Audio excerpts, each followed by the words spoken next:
क्या आप जानते हैं कि हमारी नोज़ सिर्फ सांस लेने के लिए नहीं होती?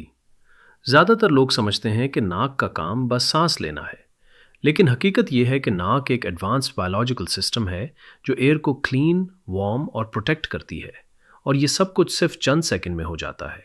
आज नो योर बॉडी में हम तफसील से समझेंगे कि ह्यूमन नोज़ असल में कैसे काम करती है और नाक की सही केयर हमारी हेल्थ के लिए क्यों इतनी ज़रूरी है।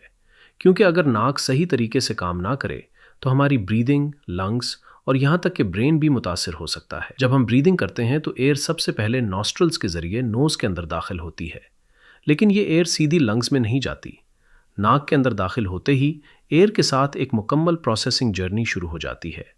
नाक के अंदर मौजूद होते हैं छोटे छोटे नोज हेयर्स। ये हेयर्स देखने में तो आम लगते हैं, लेकिन उनका काम बहुत अहम होता है। ये डस्ट, जर्म्स और छोटे इंसेक्ट्स को रोक लेते हैं ताकि वो जिस्म के अंदर दाखिल ना हो सके। इन हेयर्स के साथ एक चिपचिपा मादा भी मौजूद होता है जिसे म्यूकस कहा जाता है। ये म्यूकस पोल्यूशन, बैक्टीरिया और हार्मफुल पार्टिकल्स को ट्रैप कर लेता है और उन्हें लंग्स तक पहुंचने से रोक देता है। इसीलिए जब हम ज़्यादा डस्टी जगह पर होते हैं तो नाक भारी महसूस होने लगती है। नाक के अंदर कुछ मुड़ी हुई साख्तें भी होती हैं जिन्हें टर्बिनेट्स कहा जाता है। टर्बिनेट्स का काम सिर्फ नाक की शेप बनाना नहीं, बल्कि ये एयर को स्लो करती हैं। जब एयर स्लो हो जाती है तो उसे प्रॉपर्ली क्लीन होने का वक्त मिलता है और म्यूकस उसे बेहतर तरीके से फिल्टर कर पाता है। टर्बिनेट्स सिर्फ एयर को स्लो नहीं करती, बल्कि एयर को वार्म और मॉइस्ट भी बनाती हैं। अब ज़रा सोचें, अगर कोल्ड और ड्राई एयर सीधी लंग्स में चली जाए तो ये लंग्स के लिए कितनी हार्मफुल हो सकती है। इसीलिए नोज़ एयर को लंग्स तक पहुंचाने से पहले सेफ, वार्म और कंफर्टेबल बनाती है। फिर यही क्लीन और प्रिपेयर्ड एयर आगे लंग्स तक भेज दी जाती है।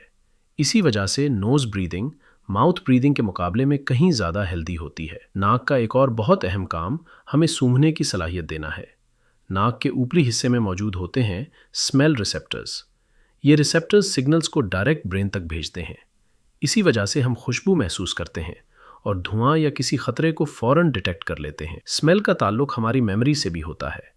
जब नाक हेल्दी ना हो और ब्लॉक्ड हो जाए तो एयर सही तरीके से क्लीन नहीं हो पाती। इस सूरत में लंग्स को ड्राई एयर मिलती है और स्मेल सेंस भी कमज़ोर हो जाती है। लंबे अरसे तक नाक के मसाइल ब्रीदिंग इश्यूज पैदा कर सकते हैं। इसीलिए नाक की केयर बहुत ज़रूरी है। हमेशा नोज़ ब्रीदिंग की आदत डालें। नाक को बार बार खुजाने या नोज़ पिकिंग से परहेज़ करें। नोज़ हेयर्स को कभी भी मुकम्मल रिमूव ना करें।